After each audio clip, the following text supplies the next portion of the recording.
Vi läser ur Kornas planet, en bok av Anneleen Meyer von Bremen och Gunnar Rundgren.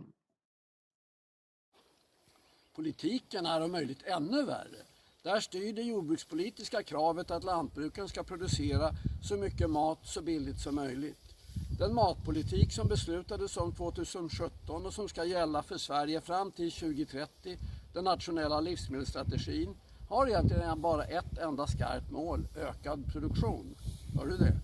Medlet att åstadkomma det är ökad konkurrenskraft.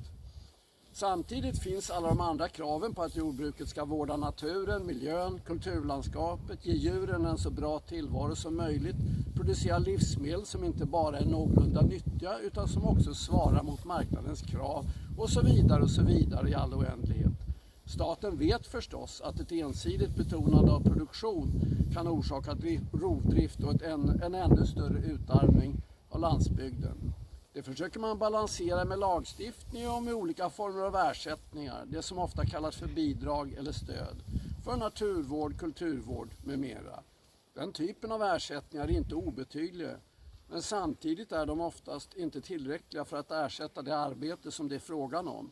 Dessutom är de här ersättningarna ofta förenade med betydande byråkrati och stelbenhet, där man gärna applicerar samma mall som ska uppfyllas utan att ta hänsyn till lantbrukarens eller lokalbefolkningens önskemål, trots att det är deras miljö det handlar om.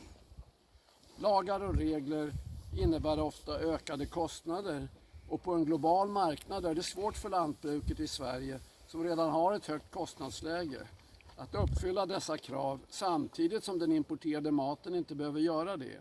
Och trots alla stolta målsättningar stöder svenska politiker och de flesta kulörer handelsavtal som gör det ännu svårare för svenska bönder att överleva.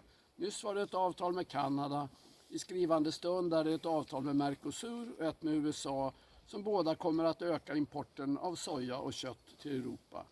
När det väl gäller väger en möjlig försäljning av fler Scania-lastbilar, Gripenplan, maskiner och appar mycket tyngre än omsorgen om den egna matproduktionen och miljön. Politikerna har gjort det bekvämt för sig i livsmedelsstrategin genom att skicka ansvaret för hållbarheten i livsmedelskedjan åt två olika håll. Dels till konsumenten som ska göra hållbara val, dels till forskningen som ska utveckla nya tekniska lösningar för att uppfylla de oförenliga målen.